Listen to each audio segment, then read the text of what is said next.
Have you heard about a tale called The Hedgehog's Dilemma? This isn't a children's story, but it does use a simple example to explain some aspects of human life. It's the human dilemma too. Once upon a time, there were several hedgehogs that lived in a garden. They are solitary creatures and spend their days searching for food alone. When the winter came, there was a terrible blizzard. They knew that they had to huddle together for warmth or they might die. But when they started getting closer to each other, their spines and prickles caused pain and hurt.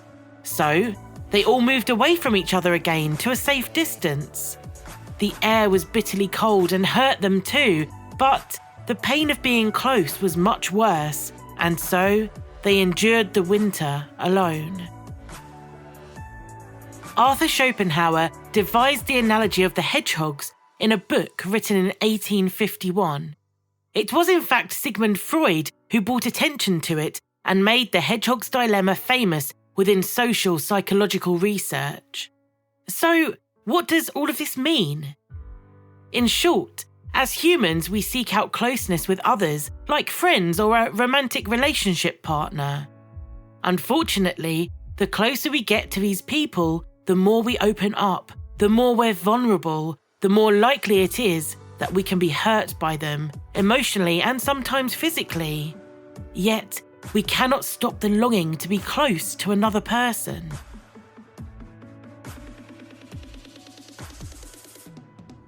It is very easy to build superficial relationships with others. People may even be doing this with you right now and you have no idea. You cannot ever know who is invested in your relationship the same amount as you are, because asking that question can be awkward, especially if it's a work colleague. And also, how do you know that the other person is telling you the truth? Superficial relations don't require such depth of feeling or knowledge. You simply give the other person some signals that they can relate to on face value, and you do the bare minimum to maintain that mask. If you don't have a true closeness with the people in your life, this may seem like a good way to protect yourself from being hurt emotionally. If they don't know a lot about you and they don't spend much time with you, how can they use any information to weaponize it against you? How can they say anything truly mean to you? Why should you care if you lose them as a friend or as a partner? This is the perfect scenario, right? You can still go to events, hang out occasionally, but there's no risk. The problem with these shallow relationships is that after a while, you will wonder what is missing. There is no warmth or trust. No matter what your personality type, having a few people around you that truly know the inner you is something that we all need. If you have nobody that gets you in that way, and you have no desire to form a deep relationship through fear of getting hurt or rejected, your life will become lonely. Just like the hedgehogs who moved apart from each other in the story, you will experience pain, just in a different form. The form of disconnection and isolation. There is a whole culture that surrounds the hedgehog's dilemma living today in modern Japan. These people are called hikikomori, and they are considered to be true hermits. They often live with their parents and they stay in just one room, never going out, only accessing the world via the internet through video games or social media. In an article from 2019, the BBC writes, "A government survey found roughly 541,000, that's 1.57% of the population, but many experts believe that the total is much higher, as it can take years before they seek help." The condition was initially thought to be unique to Japan, but in recent years, cases have appeared across the world. Living up to the expectations of Japanese society has also got harder. Economic stagnation and globalization is bringing Japan's collectiveness and hierarchical traditions into conflict with a more individualistic and competitive Western worldview. Removing yourself from society and living an entirely superficial existence is neither good for your physical or mental health. If we take the people living the hikikomori lifestyle as an example, They are believed to be doing so for many reasons, not just video games and social media. It is thought to be a response to trauma and shame from society. To avoid feeling those emotions of inadequacy, they shut themselves away. However, that only leads to more depression and anxiety. Like a caged animal in a zoo, no matter how many toys you give it for enrichment, there is no match for being allowed to live out its true nature in the wild. That includes the pain and suffering that we all experience to some degree.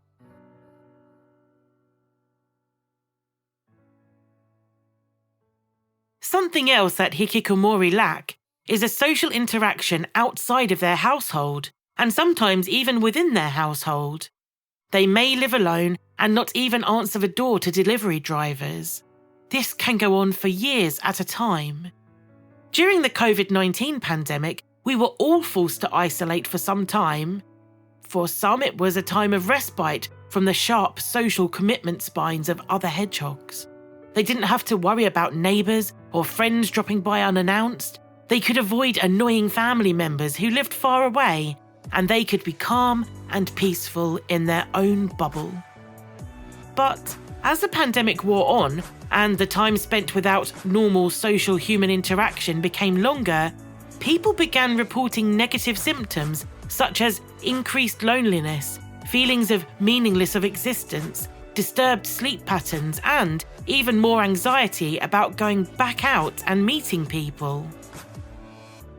This was not because of COVID restrictions, but because their mindset had been damaged by losing out on that daily connection that they had with humanity, no matter how irritating it had seemed at the time. We are built for social gatherings. This could be as small as a couple of friends playing a board game once a month, or as large as a wedding, a vacation, or even going to a festival. The longer we leave ourselves distant and get used to being alone in the cold, the harder it is for us to reconnect with our inner peace, kindness, and warmth.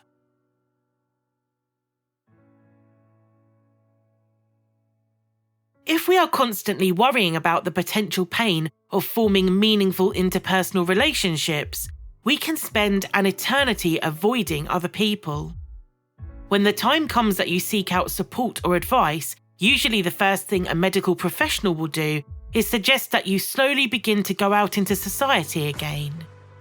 This will be phased through things like shopping or walking around your town, then moving on to attending social clubs or activities, and maybe even going back into a workplace rather than working from home. Okay, so this sounds like a simple 3-step plan. Yet, in reality, a person who is isolated compensates in several ways for their lack of interaction. Firstly, they may convince themselves that they hate society and people. In this way, they can justify their distance from others. On the other hand, fear may be a driver, and they spend their time scared of what might happen in the real world. So instead, they try to romanticize the idea of having a partner or having a group of friends. They use images from the media and movies to imagine how it would be to have a personal relationship. Lastly, there are the people who have not begun to process their emotions. They have isolated themselves, but they continue to have a daily or weekly routine. Nothing is meaningful for them. They're simply going through the motions. They are currently feeling numb, and so seeking interaction with another human being is not even on their radar. No matter what stage you are at or what mindset you adopt, your will to live is always there in the background, pushing you to reconnect. The pain and hurt you feel from loneliness is caused by you fighting this natural instinct. Every parting gives a foretaste of death. Every reunion, a hint of the resurrection. Going back further in history than a couple of hundred years ago that Schopenhauer was, the ancient Greek philosopher Epicurus recognized the importance of friendship for mental health and well-being, stating, "All of the things which wisdom provides to make us entirely happy, much the greatest is the possession of friendship."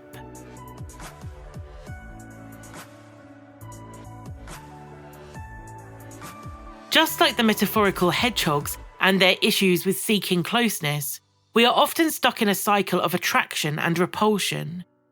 When you assess your life or the life of someone you know well, you will most likely see a pattern. Sometimes the cycle is short and repeating, sometimes it's longer, but in general, we always have an attraction to form a close relationship. Then, something causes an issue and we are hurt either physically or emotionally. So, we distance ourselves for a period of time. Then we attempt to gain closeness again with the same person or a new person. This isn't just in romantic relationships. It happens in friendships, with families, and even at work. Short cycles of attraction and repulsion may be seen in people that have short relationships with others. Maybe they last a few months or a couple of years, but they always end, and there is no long-term person who has endured a relationship for any substantial length of time. These people may also have a lot of hobbies that they plunge themselves into, but tire of quickly. A longer cycle of attraction and repulsion could be someone who ends up having 3 long romantic relationships throughout their life, becoming bored and frustrated at the end of each and never resolving the issues. They may be in employment for long periods of time, or even one job for their whole life. When they speak about that job, they will go through phases of hating it and then falling back in love with it again. It seems that we can never fully forget the need to love someone or be loved by someone, no matter how painful the outcome and the journey will be. Now, when the need for warmth once more brought them together, the drawback of the quills was repeated, so that they were tossed between 2 evils until they had discovered the proper distance from which they could best tolerate one another.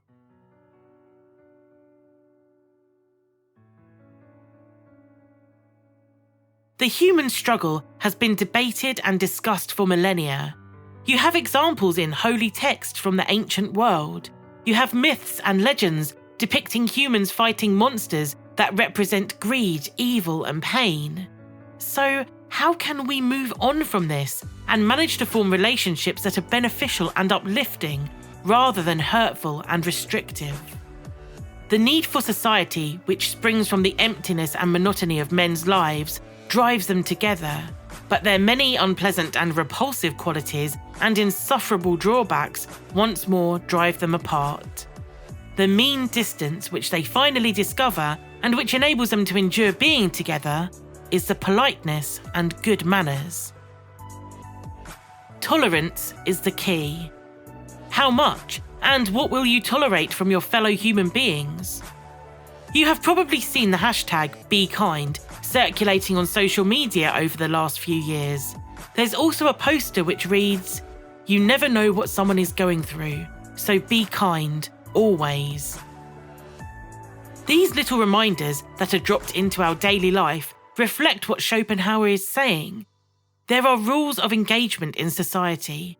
Some may have been blown out of proportion by rich and powerful people who feel the need for etiquette and ridiculous guidelines about proper conduct. But at the core of everything, the way to control the potential pain you will feel and to limit the amount of loneliness you feel is to simply be kind to yourself and others. Work out what you will and will not accept when it comes to forming a relationship, but be rational and don't just act on passionate emotions or anger. For example, if you meet someone for the first time who you are attracted to physically, do not tolerate rude or possessive behaviour just because you find them sexually appealing. Decide if you like them as a person or not, and do not invest all of your time and emotion into the relationship until you have got to know them better. That way, if you realise that you have different goals in life, you're not compatible, when it comes time to distance yourself, you have not lost much, apart from the time you spent getting to know them. Equally, if you meet someone for the first time, say at work or socially, and they come across as aggressive or rude, don't judge them solely on that first interaction. Of course, first impressions count, but you don't know what they're going through or even if they have social anxiety, which is making them become defensive or appear arrogant. Time, honesty, and protecting your best interests are what will ultimately protect you from the pain of forming and maintaining close relationships. And finally, what about if you prefer to be alone? What if you're a person who finds social interaction draining or even unbearable? There are a few people who feel that they don't need the warmth of social interaction, and this can be for many reasons. It doesn't have to be based on past trauma. In these cases, we suggest spending your time alone to reflect on what makes you truly happy and continue your journey to inner peace. If you have the light inside of you, it may burn bright enough to illuminate your path and keep you smiling.